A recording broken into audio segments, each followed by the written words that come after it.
এবার আপনাদের একবার দেখাই পূর্ব মেদিনীপুরের মহিষাদলের রথযাত্রার ছবি। বিটন চক্রবর্তী সরাসরি আমাদের সঙ্গে রয়েছেন। বিটন, কি ছবি? দেখো মাধুরী, তোমাকে জানিয়ে রেখে যে এই যে মহিষাদলের রথ, সেটা কিন্তু রাজবাড়ির রথ এবং 1776 সালে সেই রথের প্রচলন করেছিলেন কিন্তু রাজবাড়ির যিনি রানীমা ছিলেন জানকী দেবী। ক্যামেরা সেন আমাদের যিনি রয়েছেন শান্তনু দত্ত, তাকে ছবিটা দেখাতে বলবো।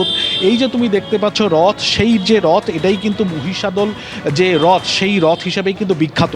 এবং এই যে রথ, সেই রথের কিন্তু ইতিহাস রয়েছে, কেননা পুরো এই যে রথটা সেটা হচ্ছে কাঠের তৈরি রথ।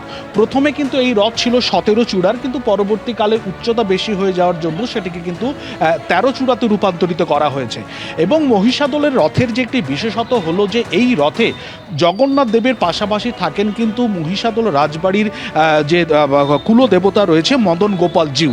এবং মদন গোপাল জিউ জগন্নাথ দেব ছাড়াও কিন্তু শালগ্রাম শিলা তার সেখানে কিন্তু থাকেন। এবং যেটা চিরাচরিত প্রথা যেটি রয়েছে যে রাজপরিবারের সদস্য প্রথমেই কিন্তু এই যে রথের যে রশি, ক্যামেরা পার্সন আমাদের শান্তনুকে দেখাতে বলবে, এই যে রথের রশি, যেটা রথের কাঁচি বলা হয়, সেই কাঁচিতে কিন্তু রাজপরিবারের প্রথম সদস্য সেই কাঁচিতে টান দেয়, তারপরেই কিন্তু সেই রথ চলাচল শুরু হয়। এবং এই যে রথ, সেই রথ থেকে প্রায় 1.5 কিলোমিটার দূরে যে রাজবাড়ি রয়েছে সেখানেই কিন্তু মদন গোপাল জিউর মন্দির রয়েছে।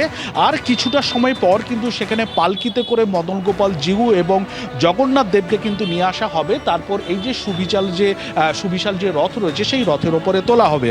এবং আজকে ঠিক বিকেল 3টের সময় কিন্তু সেই রথযাত্রার যে সূচনা রয়েছে, রথের রশিতে সেখানে টান পড়বে। এবং ইতিমধ্যেই দেখতে পাচ্ছ তুমি সকাল থেকে কিন্তু প্রচুর মানুষজন তারা কিন্তু চলে এসেছেন।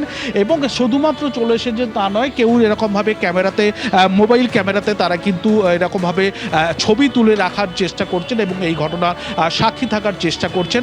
সেই সঙ্গে সঙ্গে কিন্তু এই রথে পুজো দেওয়ার একটি সেখানে একটি প্রচলিত সেখানে একটি প্রথা রয়েছে। তার জন্য তুমি দেখতেই পাচ্ছ যে বিভিন্ন ধরনের প্রসাদের যে সামগ্রী সেগুলো নিয়ে কিন্তু সেরকমভাবে পসরা সাজিয়ে এখানে বসা হয়েছে।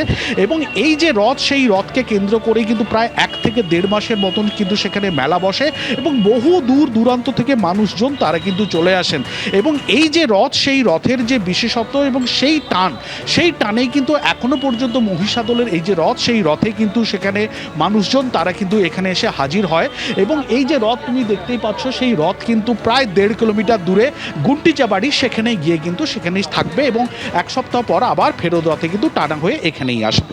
একদমই সেই ছবি আমি দেখতে পাচ্ছি। বিটন, তুমি আমাদের সঙ্গে থাকো, ছবি দেখাতে থাকো। এবিপি আনন্দ, এগিয়ে থাকে, এগিয়ে রাখে।